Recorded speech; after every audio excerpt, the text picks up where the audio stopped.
प्यारे बच्चों, welcome to my channel Verma study 2020 बुकलाना। मैं यूपी बोर्ड के क्लास 11th के छात्र छात्राओं के लिए इकोनॉमिक सब्जेक्ट को हिंदी माध्यम से मैं फुल कोर्स कराऊंगा। यदि आप फुल कोर्स करना चाहते हैं तो मेरे चैनल को सब्सक्राइब कीजिए और बेल आइकन को प्रेस करना ना भूलें, ताकि जो भी वीडियो मैं अपलोड करूं उसका नोटिफिकेशन आपको सबसे पहले मिल सके। प्यारे बच्चों, भारतीय अर्थव्यवस्था के विकास में चैप्टर 8 चल रहा है, आधारिक संरचना इंफ्रास्ट्रक्चर। इसमें आज पार्ट 2 है, अर्थात दूसरा वीडियो है। कल हमने पहले वीडियो में डाला था कि आधारिक संरचना का परिचय क्या है, आधारिक संरचना किसे कहते हैं, इसके प्रकार क्या है, इसका महत्व क्या है। अगर आप नहीं पढ़ें तो आई बटन को क्लिक करके उसे देख लें। तो आधारिक संरचना मुख्य रूप से ये बताया गया था कि आधारिक संरचना के अंतर्गत वे सुविधाएं तथा सेवाएं सम्मिलित की जाती हैं जो आर्थिक क्रियाओं को प्रत्यक्ष या अप्रत्यक्ष रूप से अपना योगदान प्रदान करती हैं। आज हम लोग उसी पाठ में पढ़ेंगे एनर्जी, ऊर्जा। ऊर्जा से हर आदमी परिचित है। कोई भी कार्य करने के लिए, उद्योग चलाने के लिए, खेती करने के लिए ऊर्जा की जरूरत पड़ती है। इतना तक कि मानव को अपने कार्य करने के लिए मानव गतिविधि तभी करेगा जब उसे ऊर्जा मिलेगी।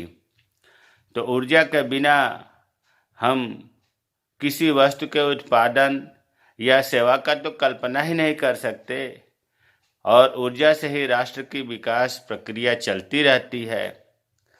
और जिन पदार्थों से मनुष्य को कृषि, उद्योग तथा परिवहन साधनों हेतु ऊर्जा की प्राप्ति होती है, उन्हें हम ऊर्जा संसाधन कहते हैं। जिन पदार्थों से मनुष्य को ऊर्जा मिलती है, वो कृषि के लिए मिले या उद्योग चलाने के लिए मिले या परिवहन साधनों को चलाने के लिए मिले, उसे हम कहते हैं ऊर्जा संसाधन। जैसे कोयला, खनिज तेल, खनिज तेल को ही पेट्रोलियम भी कहते हैं, पेट्रोलियम पदार्थ भी कहते हैं। प्राकृतिक गैस, बिजली, परमाणु खनिज, पवन, सूर्यताप, भूगर्भीय ताप, ज्वारीय, ये सब क्या है? ये सब जो है ऊर्जा संसाधन है। इन सबों का ऊर्जा के रूप में प्रयोग किया जाता है। और यहाँ एक चीज़ और बता दूं कि कोयला, खनिज तेल और प्राकृतिक गैस, ये तीनों चीज़ जो है इनको कहते हैं जीवाश्म ईंधन। अर्थात ये जो है इनमें जीवाश्म पाया जाता है।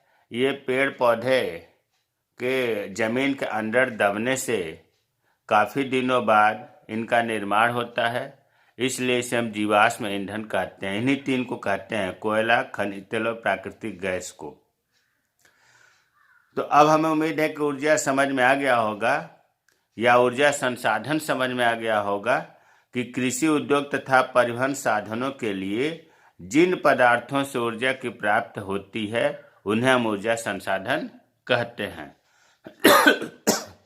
अब ऊर्जा के स्रोत देखिए। ऊर्जा के स्रोत कहिए या ऊर्जा के साधन कहिए या ऊर्जा संसाधन कहिए, है एक ही चीज।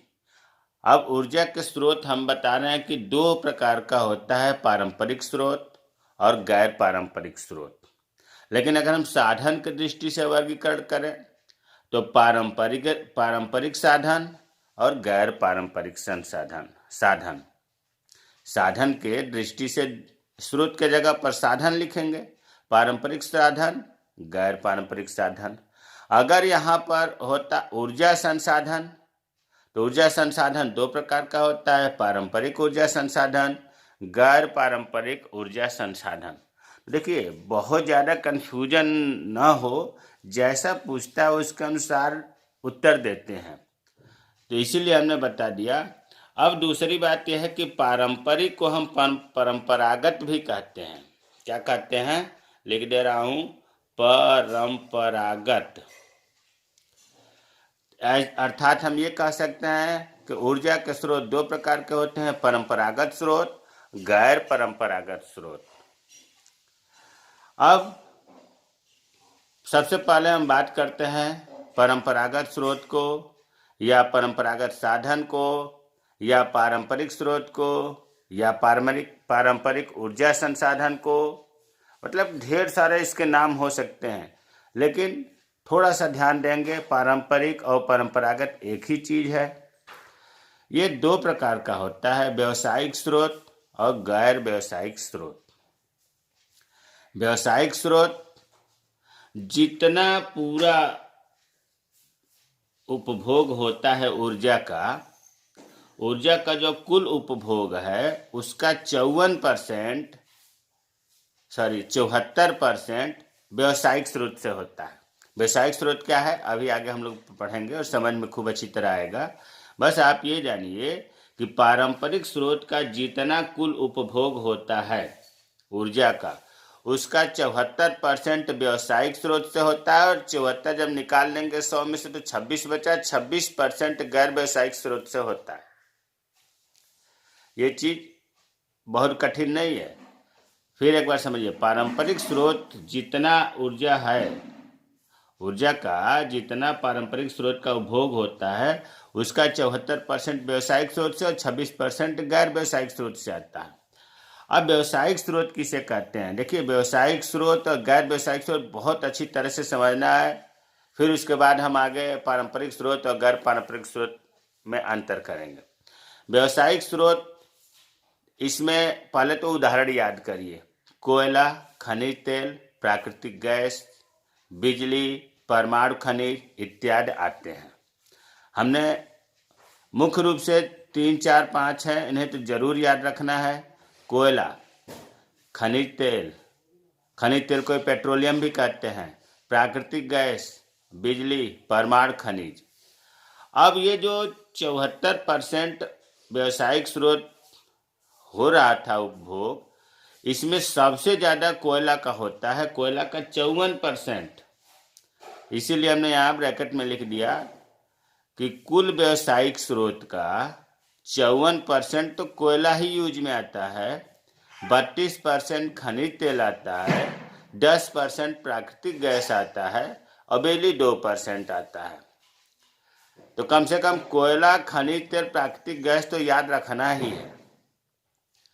व्यावसायिक स्रोत में के उदाहरण आपको बता दिया गया। अब इसमें है कि इसे व्यवसायिक क्यों कहते हैं।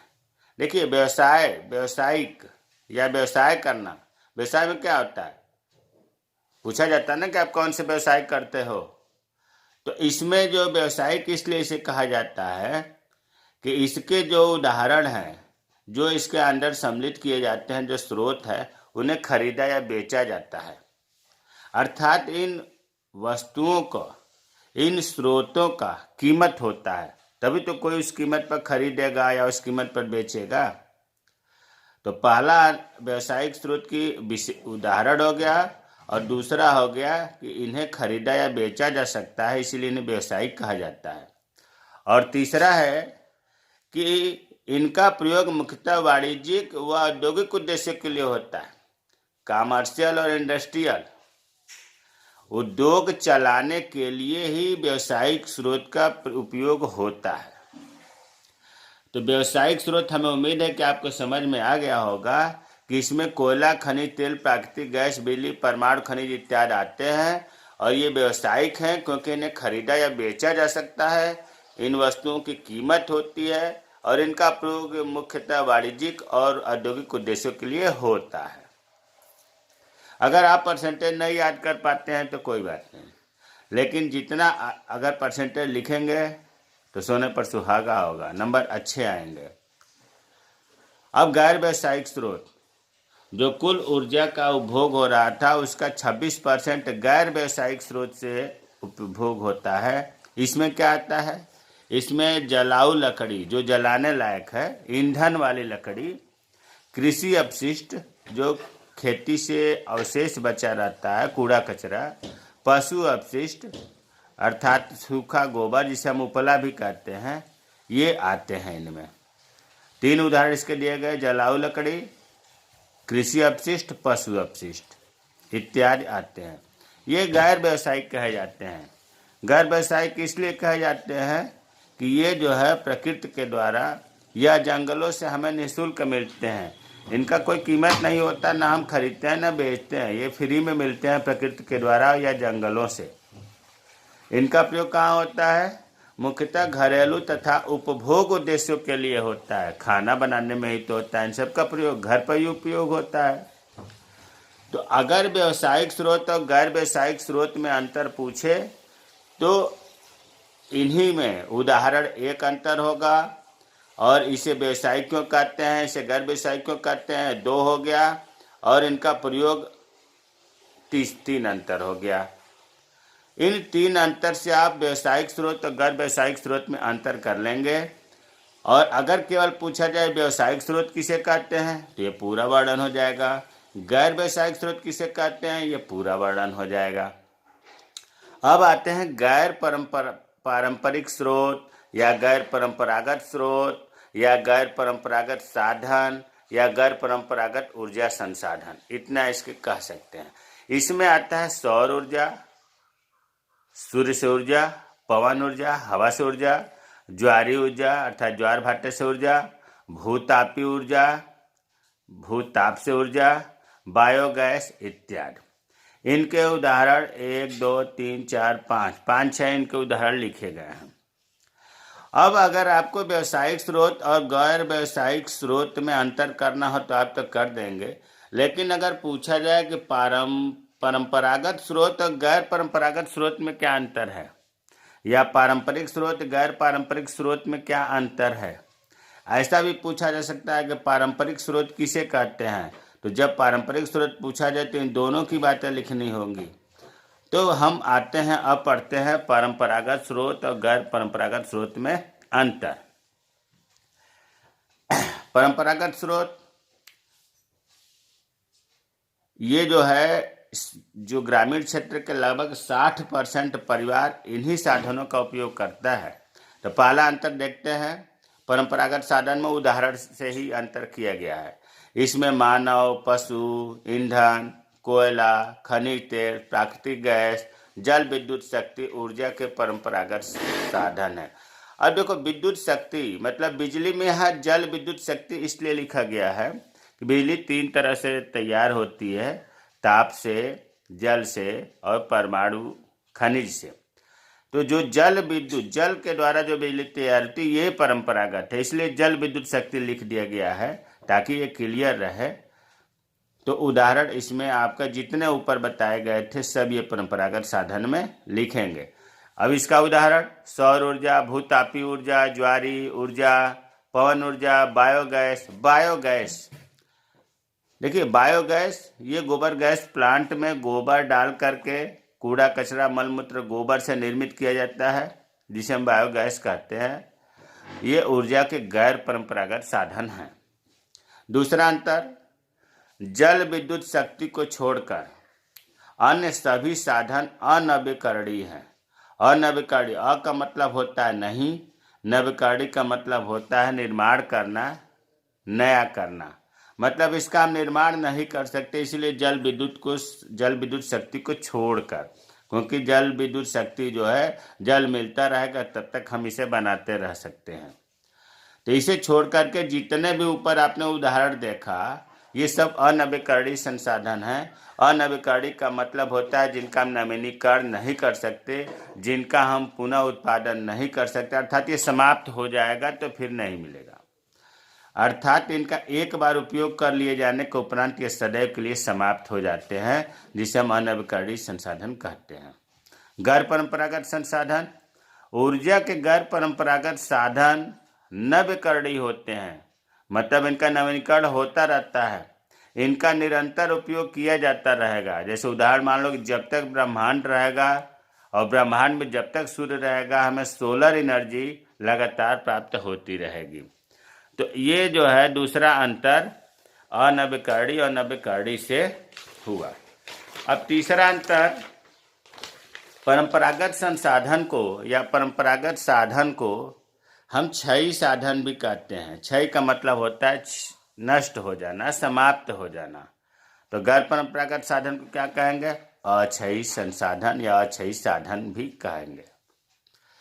चौथा अंतर है परंपरागत साधन का कि ऊर्जा के ये साधन पर्यावरण प्रदूषण में अपनी महत्वपूर्ण भूमिका निभाते हैं। जितना आपने उदाहरण पढ़ा है, इन सबसे पर्यावरण प्रदूषण फैलता है। कोयला से भी, खनिज तेल से भी, प्राकृतिक गैस से भी, इन सब से क्या होगा? पर्यावरण प्रदूषण होता है। किससे नहीं होगा? इसमें केवल एक जल विद्युत को छोड़ करके। और ये जो गैर परंपरागत साधन हैं, जो आपने ढेर सारे उदाहरण देखा कि सौर ऊर्जा, पवन ऊर्जा, भूतापीय ऊर्जा, ज्वारीय ऊर्जा, इन सब से पर्यावरण प्रदूषण नहीं होता है। परंपरागत साधन में लास्ट है अंतर, इन साधनों का उपयोग विश्व में व्यापक स्तर पर किया जा रहा है। परंपरागत जो संसाधन है, इनका उपयोग विश्व लेवल पर खूब किया जा रहा है, लेकिन गैर परंपरागत संसाधन तो उपलब्धता खूब है, पर्याप्त है, लेकिन अभी तक इसका उपयोग जो है व्यापक पैमाने पर नहीं हो रहा है। अभी आपने जो देखा पारंपरिक ऊर्जा संसाधन, जिसको परंपरागत ऊर्जा संसाधन या साधन कहते हैं, इसको ऐसे भी कह सकते हैं कि इसके जो दो पार्ट थे, व्यावसायिक और गैर व्यावसायिक, तो उद्योगों में व्यावसायिक ऊर्जा का ही उपभोग होता है, गैर व्यावसायिक ऊर्जा का नहीं होता है। जैसा कि बताया गया है कि केवल घरेलू उपभोग में होता है गैर व्यावसायिक का। तो पारंपरिक ऊर्जा संसाधन कौन कौन से हैं, या व्यावसायिक ऊर्जा के संसाधन कौन कौन से हैं, इनके बारे में एक नज़र डालें। अभी आपने देखा कोयला औद्योगिक ऊर्जा का प्रमुख साधन है। लोहा उद्योग हो, इस्पात उद्योग हो, रासायनिक उद्योग हो, इनमें कोयला के बिना काम चल ही नहीं सकता, कोयला अनिवार्य होता है। लोहा इस्पात उद्योग को पिघलाना पड़ता है, जिसके लिए कोयला की जरूरत पड़ती है। पेट्रोलियम, जिसको खनिज तेल भी कहते हैं, पेट्रोलियम में केवल पेट्रोल ही नहीं है, ध्यान दो, खनिज तेल या पेट्रोलियम पदार्थ अपने अंदर ढेर सारे समाहित है पदार्थों का। पेट्रोल भी इसके अंतर्गत आता है, खनिज तेल के अंतर्गत या पेट्रोलियम के अंतर्गत।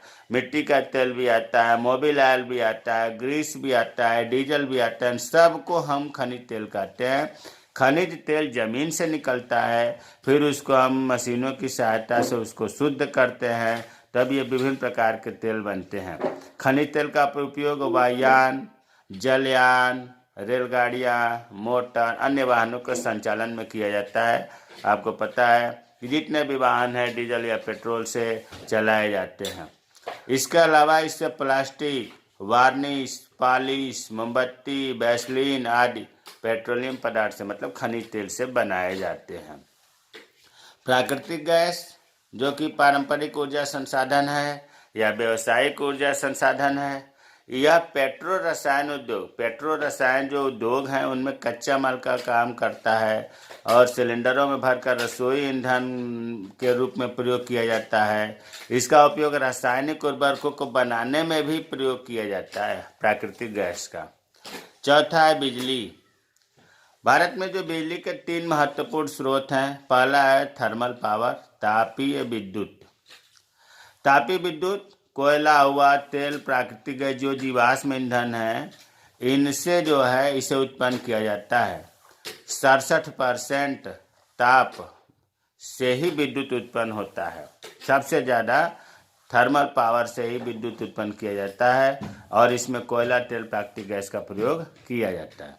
दूसरा है जल विद्युत, हाइड्रो पावर। जल से नदियों को, झरनों को, जलप्रपात को पानी ऊंचाई से जहाँ गिरता है वहाँ पर गिरने से, पानी को तेज धारा प्रवाहित करने से जल विद्युत उत्पन्न होती है। 14% इससे बिजली उत्पन्न की जाती है। तीसरा है परमाणु शक्ति, एटॉमिक पावर। एटॉमिक पावर में यूरेनियम, थोरियम, क्रोमियम, इन सब पदार्थों से बिजली तैयार की जाती है, ऊर्जा तैयार की जाती है। यह जो है भारत में मात्र 2% इससे बिजली तैयार होती है, जबकि हम पूरे विश्व का औसतन आंकड़ा देखें तो ये 13% है, परमाणु शक्ति से बिजली उत्पन्न करना। ये आपका परंपरागत ऊर्जा संसाधन के बारे में रहा। अब गैर परंपरागत ऊर्जा संसाधन के बारे में देख लें। पहला है सौर ऊर्जा। सौर ऊर्जा, जब तक ब्रह्मांड रहेगा, ब्रह्मांड में सूर्य रहेगा, तब तक सौर ऊर्जा मिलता रहेगा। सौर ऊर्जा से भी हम बिजली उत्पन्न करते हैं, खाना बनाने का। आप देख रहे हैं कि बहुत जागरूक हो रहे हैं, सोलर प्लेट लोग लगवा रहे हैं ताकि बिजली की बचत हो, उससे प्रेस भी कर सकते हैं, एसी भी चला सकते हैं, फ्रिज भी चला सकते हैं, खाना भी बना, मतलब जितने काम बिजली से हो रहे हैं सब काम सौर ऊर्जा से, सोलर एनर्जी से हो जाता है। दूसरा है पवन ऊर्जा, हवा। इसका प्रयोग अपने देश में कम हो रहा है, विशेष तौर से जो नौका परिवहन जो है वो इसका प्रयोग करते हैं। पहले अनाज पीसने में इसका प्रयोग होता था, भूगर्भ से जल खींचने में पवन चक्कियों का प्रचलन प्राचीन काल में होता था। मतलब जो नौ परिवहन अनाज पीसने में, भूगर्भ से जल खींचने में, ये पहले होता था, अब नहीं हो रहा है। ऐसा अनुमान है कि पवन के उपयोग से 200 मेगावाट तक बिजली का उत्पन्न किया जा सकता है। 200 मेगावाट तक विद्युत शक्ति उत्पन्न की जा सकती है हवा के उपयोग से, और हवा फ्री में मिलता है।